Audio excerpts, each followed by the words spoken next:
if you're going to say, I'll do it later, or I'll do it tomorrow or Monday, you're in a program.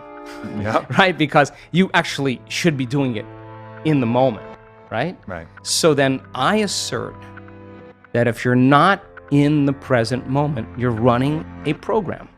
And so the more, listen, paying attention is being present, and it's a skill. And you know when someone's present with you in your life because they're paying attention to you. And you know when they're not present with you because they're not paying attention to you. So then imagine you're going to create and you're not present. How could you miss the moment of creation? You then are in the known. You're in the familiar past or the predictable future. So that sweet spot of the generous present moment, if you keep practicing overcoming your body, overcoming the conditions in your environment, and overcoming that predictable future and the familiar past, and you keep working for the present moment, you are going to develop the habit of being present.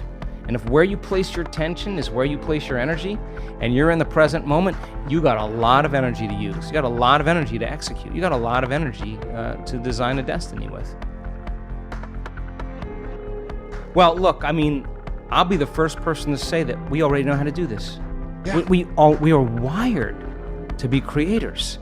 We already know how to do it. You just made up your mind that it was more important than anything else. And you have that vision, you have that possibility, and the moment you feel that emotion, you're connected to your future, and no person, no thing, no experience will stand in the way between you and that future.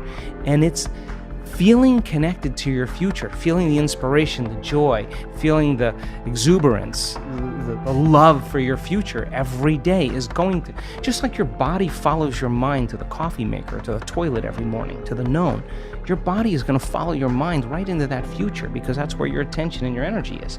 So then, yeah, if it isn't happening in your life, then there's some emotion. There's some unconscious attitude or thought process, hardwired. There's some habituation of thought, behavior, or emotional reaction that's keeping you as you. So then if your personality creates your personal reality, and it does, and your personality is made up of how you think, how you act, and how you feel, then the present personality who's listening to this show has created the present personal reality called their life. So if you want to create a new personal reality, a new life, it means you're going to have to change your personality. That means you're going to have to start thinking about what you've been thinking about, and that 95%, and change it. You're going to have to become conscious of your unconscious habits and behaviors, how you speak, and modify them. And then you're going to have to look at those emotions that keep you connected to the past and decide, does this emotion belong in my future? And if it doesn't, leave it behind and the memory associated with it. So most people try to create a new personal reality as the same personality, and it doesn't work. We literally have to become someone else. And the act of becoming is a function of overcoming.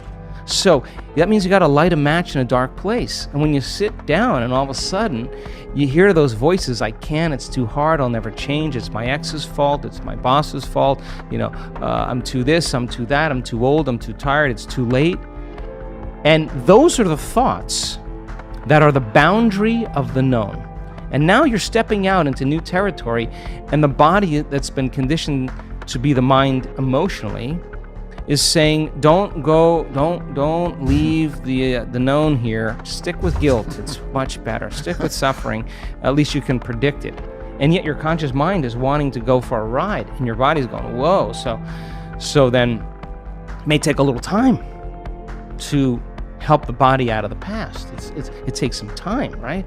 So then the person can have a great meditation and feel really connected, and then get up and then get frustrated on the freeway and judging everybody else. I mean, you just disconnected from the energy of your future, and you're back to the energy of your past. Don't expect anything to change. And if you tell me it's because of that person or that circumstance, I'm going to say, oh, you're back to the unconscious program of being a victim in your life. And so there is a period a grace period of transformation where we have to cross this river from the old self to the new self. And that void, that unknown, is the neurological, the biological, the chemical, the hormonal, the genetic death of the old self. And most people, the moment they step out, and the hardest part about change is making a new choice. The moment you make a new choice, get ready. You're leaving the known. It's going to be uncomfortable. It's going to be unfamiliar. There's going to be some uncertainty. You can't predict. You're not in the known any longer. And most people, they step out and they hear that voice. It's too hard. You never change. And they believe in that thought. And that thought leads to the same choice, which leads to the same behavior, creates the same experience, produces the same emotion. And then they say, oh, this, Aubrey, feels right to me. No, that feels familiar. So then, if you're becoming conscious of how you speak, you're sitting in your meditation and you're becoming aware of how you act, that you complain and you blame and you make excuses, you feel sorry for yourself, you judge other people. Now you're conscious of what you were unconscious of. That's a victory too, because consciousness brings awareness, and there's an energy that goes along with that. And now all of a sudden, you're not in the program. You're the consciousness observing the program. You're outside the jar. You're objectifying your subjective self. You're seeing yourself through the eyes of someone else. And then when you look at those emotions and you say, my goodness, I didn't even know it was guilt. This is how I always feel. I didn't even know it was guilt. Now I know. All right, well, now that you know, you can't not know. So then what are you going to do? You're going to live with the knowing that you're a victim or you're guilty or you're suffering? No, the insight isn't going to do anything until you initiate some type of change. So then you say, I'm going to stop blaming, complaining, make excuses, feeling sorry for myself, judging other people. Now you're in the river. And there's a tug for the brain and body to go back to the familiar past. And every day, if you just work on practicing and changing it, you will go from one state of being to another state of being. And you will begin to think differently. What thoughts do I want to fire and wire in my brain? That's a good question. What behaviors do I want to demonstrate in one day? The act of closing your eyes. As an athlete, you know this, and you begin to rehearse in your mind, mentally rehearse what you're about to do, begins to install the neurological hardware in your brain to look like you've already done it. Now the brain is no longer a record of the past.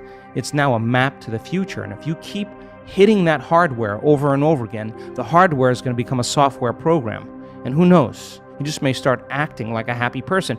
There's no magic there.